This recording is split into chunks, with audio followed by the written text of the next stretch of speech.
semua orang baik itu sumber kebaikannya terbebas dari dua ini.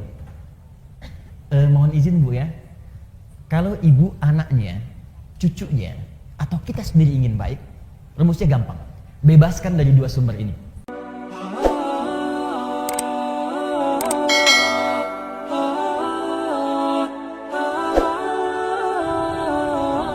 Fokus. Innama bu'ithu liutammima solihal akhlaq. Sungguh misi utamaku, misi utamaku ketika aku diutus ke muka bumi ini adalah untuk menyempurnakan kemuliaan akhlak. Untuk menyempurnakan kemuliaan akhlak. Jadi misi utama Nabi, kenapa diturunkan Al-Quran kepada Nabi? Untuk membimbing umatnya supaya berakhlak mulia. Kenapa Nabi menjelaskan lewat hadis? Supaya umatnya berakhlak mulia. Kenapa ada hikmah di balik ibadah? Supaya dengan hikmah itu dibimbing kepada akhlak yang mulia. Puncaknya ini. Jika ada orang jujur di bumi, umat Islam mesti lebih jujur. Kalau ada orang tawadhu di bumi, umat Islam mesti yang paling tawadhu. Kalau ada orang sabar di bumi, umat Islam mesti yang paling sabar. Kesempurnaan akhlak. Karena itu, perhatikan baik-baik. Bagian keempat ini, lihat puncaknya. Kembalikan ke Al-Baqarah 129. Rabbana wab'ats fihim rasulan minhum yatslu 'alaihim ayatika, ayat sudah. Wa yu'allimuhumul kitab, kitab sudah. Wal hikmah, hikmah sudah. Yang keempat, wa yuzakkihim, dan menjadikan hati mereka bersih, suci. Kebersihan hati, kebersihan jiwa, itu yang disebut dengan puncak akhlak. Dalilnya, penegasannya di kitab Syu'abul Iman nomor hadis 2009 sampai 2010. Wa yuzakkihim, bersih jiwanya. Kalau jiwanya bersih, maka semua anggota tubuhnya pasti akan berbuat kebaikan. Perbuatan baik yang dikerjakan seluruh anggota tubuh itu yang disebut dengan akhlak namanya. Jelas sampai sini? Sekarang yuk kita buktikan. Saya agak pelan-pelan supaya kita mengerti. Fokus. Contoh sholat. Kembali. Ibadah bukan? Karena itu mesti ada apa? Dalil. Ambil dari Al-Quran. Dalilnya Quran surah kedua ayat 43. Jelas? Baik. Caranya bagaimana? Yu'allimuhumul kitab. Lihat di Al-Bukhari hadisnya. Lihat di Muslim. Ini cara sholatnya. Jadi nggak boleh ngarang-ngarang cara sholat sendiri. Tidak boleh. Yang ketiga, hikmahnya apa? Tadi hikmahnya untuk pembuktian kita sebagai seorang hamba. Misal dalilnya Quran surah ke-20 ayat ke-14. Hikmahnya apalagi tadi? Untuk mendatangkan kebahagiaan. Misal Quran surah ke-23 ayat 1 sampai 2. Qad aflahal mu'minun. Sungguh orang beriman akan menggenggam kebahagiaan dan kesuksesan. Apa amalannya? Ayat keduanya, alladzina hum fi salatihim khashi'un, yaitu orang-orang yang salatnya khusyuk. Di puncak kebahagiaan bisa diraih dengan salat yang khusyuk. Nah, sekarang bagian terakhir. Salat yang baik itu pasti akan berdampak kepada akhlak. Akhlak yang mulia. Maaf, mata orang yang salat pasti baik. Telinga orang yang salat pasti mendengar yang baik. Tangan orang yang salat mengerjakan yang baik. Kaki orang yang salat akan melangkah kepada yang baik. Apa dalil dari semua ini? Semua perbuatan ibadah puncak tertingginya akhlak. Dalilnya diantaranya buka Quran surah ke-29 ayat ke-45.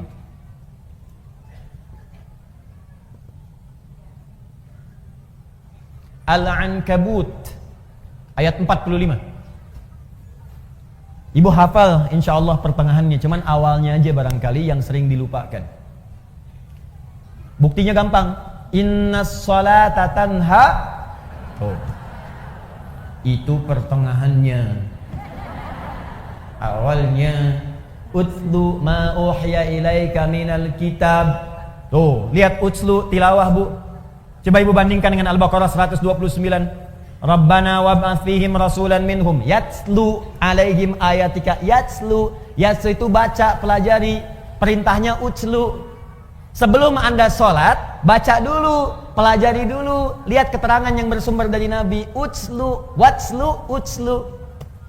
Lihat ayatnya, lihat keterangannya. Ada kan? Terus, utslu ma uhiya ilaika minal kitab. Kitab, ada lagi disebutkan. Ya, Rabbana wab'ats fihim rasulan minhum yatslu, utslu. Yatslu alaihim ayatika wa yu'allimuhumul kitab. Kitab disebutkan lagi. Utslu ma uhiya ilaika minal kitab. Kata Al-Quran, ibu sebelum sholat, jangan tergesa-gesa untuk sholat. Keluarkan dulu semua tuntunan dari Nabi, bagaimana cara sholat yang baik. Pahami bacaannya. Utslu itu punya 3 arti dari kata tilawah. Utslu dari kata tilawah punya 3 arti. 1, baca. 2, pahami yang dibaca. 3, amalkan yang dipahami itu. Tilawah namanya. Makanya kalau ada orang baca Quran, supaya kita paham, di sampingnya kan ada yang menerjemahkan kan? Siapa yang menerjemahkan itu? Sari tilawah. Sebetulnya orang Arab itu tidak mengenal sari, kenalnya tilawah. Tilawah. Cuman mungkin di Indonesia yang pertama kali tilawah itu Bu Sari. Makanya disebut sari tilawah. Ya, coba kalau Adi, mungkin Adi tilawah gitu ya, atau Daan tilawah gitu. Bisa. Ya. Jadi enggak, sari tilawah itu sebetulnya tambahan sarinya. Ya, sari tilawah, sarinya itu tambahan. Yang betulnya tilawahnya. Cuman karena mungkin pertama kali yang tilawah Bu Sari, makanya sari tilawah. Tapi poinnya, kenapa ada sari tilawah? Supaya bisa memahamkan kepada kita apa yang dimaksud bacaan tadi. Nah, persis sama dalam sholat. Kata Allah sebelum sholat, baca dulu bacaan sholat. Pahami dulu. Memahami sesuatu disebut fikih namanya. Ini. Bisa tulis. Fikih. Makanya kalau ibu belajar tentang hukum ibadah, itu pasti semua fikih. Nggak ada tulisan ilmu, fikih. Coba ibu cari ya, buku tentang sholat, pasti judulnya fikih sholat. Tentang zakat, fikih zakat. Tentang haji umrah, fikih haji. Ibu nggak akan temukan buku judulnya ilmu sholat. Nggak ada. Ilmu haji nggak ada. Yang ada fikih. Apa maksud kalimat fikih ini? Paham. Maksudnya kata Allah, hei engkau, kalau engkau ingin khusyuk dalam sholatmu, ingin nikmat sholatmu, maka pahami bacaan dan gerakan sholat itu. Jangan sampai engkau sholat tapi tidak mengerti yang dibaca. Coba jujur pada diri kita masing-masing ya. Jujur saja. Dari sekian ribuan kali sholat yang kita tunaikan, ruku dan sujud, berapa persen bacaan sholat yang dipahami? Tuh. Katanya ibu pengen khusyuk tapi nggak ngerti yang dilakukan, bagaimana bisa khusyuk? Ruku tapi nggak paham bacaan ruku. Sujud nggak ngerti bacaan sujud. Mustahil kita bisa mendapatkan kekhusyuan itu. Nah, ini bagian pertama. Utslu ma uhya ilaika minal kitab. Ini kitab ini. Kemudian wa aqimis shalah. Setelah paham tadi bacaan gerakannya, tunaikan salat. Ini. Sekarang perhatikan, apa hikmah tertinggi dari salat itu? Teruskan ayatnya. Innas salata tanha 'anil fahsya. Itulah akhlak. Kata Allah, kalau sholat seseorang benar, maka ukurannya adalah dia akan terbebas dari perbuatan keji dan mungkar. Di sholat yang ditunaikan dengan benar. Sholat yang ditunaikan dengan benar. Ada alif lamnya, Bu. Ingat ya, ada alif lamnya. Kalau tidak ada alif lamnya, sholat itu artinya umum, sholatnya bebas. Ibu mau cepat-cepat, mau lambat silahkan, mau khusyuk, mau tidak bebas. Tapi kalau ada alif lamnya disebut alif lam ma'rifah, khusus sesuai ketentuan. Dan semua bacaan sholat dalam Al-Quran, semua bacaan sholat, kalimat sholat dalam Al-Quran yang bermakna ibadah, dari mulai takbir sampai dengan salam, seluruhnya menggunakan alif lam. Kalimat sholat pertama Al-Baqarah ayat 3, alladzina yu'minuna bil ghaib wa yuqimunas sholat. Al-Baqarah 43, wa aqimus shalah. 45, wasta'inu bis sabri was shalah. 153, ya ayyuhalladzina amanu ista'inu bis sabri was shalah. 238, hafizu 'alas shalawat. Quran surah ke-11 misalnya ayat 114, aqimis shalata tarafail lail. Quran surah ke-17 ayat ke misalnya 78, aqimis shalata liduluki syamsi. Selalu pakai alif lam. Itu artinya kalau kita sholat mesti benar. Nah, kalau sholatnya benar, apa dampaknya dari situ? Akhlak. Tanha 'anil fahsya'i wal munkar. Maaf, semua orang baik itu sumber kebaikannya terbebas dari dua ini. Mohon izin Bu ya. Kalau ibu anaknya, cucunya, atau kita sendiri ingin baik, rumusnya gampang. Bebaskan dari dua sumber ini. Tidak ada yang ketiga. Di keburukan itu cuma dua. Kalau bukan fahsya, pasti munkar. Kalau bukan fahsya, pasti munkar. Apa itu fahsya? Keji. Apa itu keji? Fahsya. Fahsya, keburukan yang bersumber dari syahwat. Pornografi, porno aksi, LGBT, yang jorok-jorok, yang kotor itu fahsya. Awas, hati-hati. Saya ulang ya. Pornografi, porno aksi, LGBT, homo, lesbi, transgender, sejenisnya itu fahsya namanya. Jadi mustahil ada orang sholat berbuat fahsya, mustahil. Makanya ketika seseorang sholatnya benar, itu pasti akan memberikan perisai pada dirinya dari perbuatan fahsya. Nih Bu ya, gak usah jauh-jauh. Kalau sholat kita benar, ibu lihat gambar di handphone, buka misalnya, ya. Begitu ingin lihat berita, tiba-tiba ada gambar yang tidak elok. Itu kalau sholat kita benar, dalam hati kita ada yang disebut dengan burhan namanya. Apa namanya? Burhan. Itu ada Ustadz Yusuf Burhan. Burhan. Laula an ra'a burhana rabbi. Burhan. Burhan itu petunjuk Allah. Saya ulang ya. Burhan itu petunjuk Allah yang muncul dalam hati, yang menjauhkan kita dari maksiat. Petunjuk Allah yang muncul dalam hati, yang menjauhkan kita dari maksiat. Nabi Yusuf pernah diajak berduaan oleh seorang perempuan, istri seorang pembesar, untuk melakukan hubungan yang tidak dibenarkan. Ya, ini dalil tidak dibenarkannya. Awas, perbuatan zina di luar nikah. Hati-hati di surat Yusuf. Ya, walaqad hammat bihi, ya, wa hamma biha laula an ra'a burhana rabbi. Perempuan itu mengajak Yusuf untuk berduaan. Perempuan itu telah memiliki suami. Yusuf belum menikah sama sekali, diajak berduaan. Ini dalil jelas dalam Al-Quran tidak diperbolehkannya hubungan seksual di luar pernikahan. Jadi nggak usah bikin disertasi, capek. Ya, udah satu ayat baca selesai. Ini artinya orangnya jarang baca Quran. Balik ke sini. Ketika kemudian ditampakkan oleh Allah, laula ara'a burhana rabbi. Kalau dia tidak merasakan, melihat burhan, petunjuk di hatinya dari Allah, ini salah, jangan lakukan. Kalau Nabi itu pasti dijaga, maksum. Nabi nggak mungkin berbuat maksiat, dijaga. Kalau kita karena bukan Nabi, dorongan nafsu itu ada, tapi oleh Allah diberikan pancaran di hatinya supaya mencegah dia berbuat maksiat. Makanya ibu sering dengar suara hati ketika berbuat salah. Kalau nggak percaya begini Bu, tes ya, tes. Masih ada nggak nih? Nanti keluar dari sini, ibu coba pakai sendal orang lain. Ngetes, awas, bukan dia lakukan, ngetes. Pakai aja, punya saya, kata Ustadz Adi.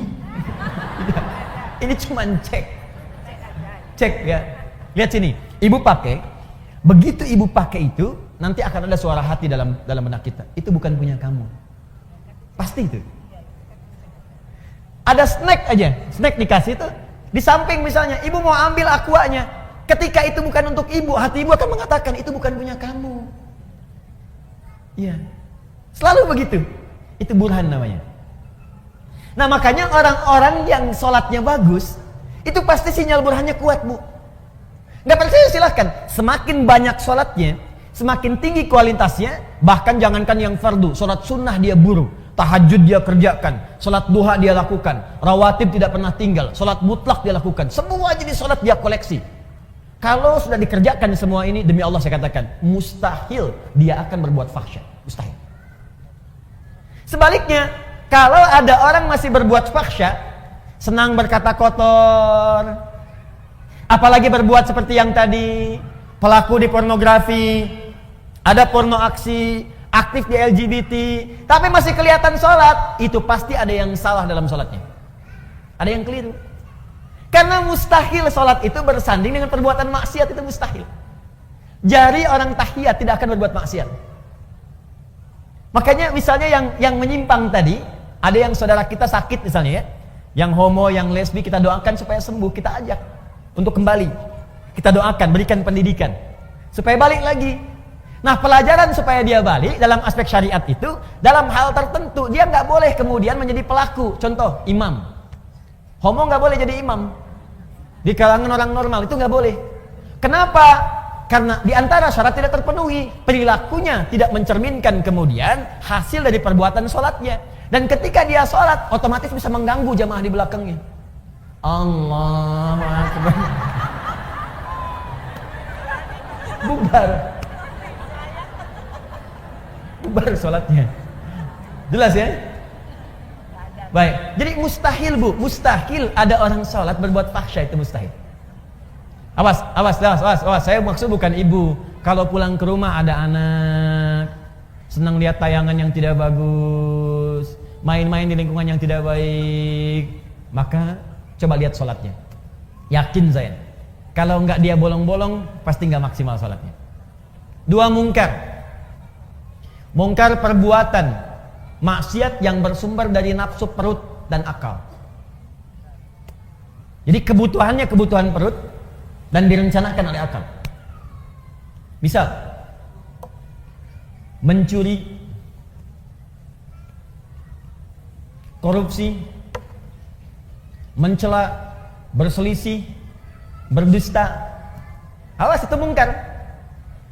Mencela itu perbuatan mungkar, makanya ada larangan mencela. Quran surah ke-49 ayat yang ke-11, ya ayyuhalladzina amanu la yashar qaumin qaum, jangan saling mencela. Gibah itu double, perbuatan mungkar dan fahsya. Gibah, Bu. Ya, bahasa kerennya gosip. Ya, makanya maksiat itu jangan dibikin keren, Bu. Jangan merubah kalimat maksiat menjadi kalimat yang halus, sehingga dengan halusnya kalimat itu seakan-akan perbuatan itu boleh. Jangan. Ibu katakan aja begitu. Sekarang kan misalnya Bu ya, maaf ya, mencuri sekarang kan dimodifikasi kalimatnya. Korupsi, udah aja sebut maling, itu jelas selesai. Kenapa yang ayam disebut maling, yang besar-besar disebut koruptor? Kan jadi kayak keren. Makanya ketika dibawa kemudian oleh petugas, gayanya kayak mau pergi ke hotel. Bawa koper, bawa apa, rombongan gitu kan. Udah ada sebut maling, udah selesai. Ya. Orang-orang yang menjual diri, laki-lakinya, perempuannya sebut pezina. Ini diperbagus, karena diperbagus seakan-akan jadi boleh. Kupu-kupu malam. Jadi kalimatnya dibikin bagus, karena dibikin bagus itu seakan-akan menjadi boleh. Udah, maksiat pun langsung aja dibikin dengan kalimat yang jelas seketika. Kata Allah, la taqrabu zina, zina. As-sariqu was-sariqatu, maling, pencuri, sebut dengan itu. Sehingga ketika kalimatnya itu keras disebutkan, dia akan jauhi. Bapak kamu maling ya? Bukan, koruptor. Karena dibikin bagus. Iya. Ibu kamu kok keluaran malam-malam? Dia kupu-kupu.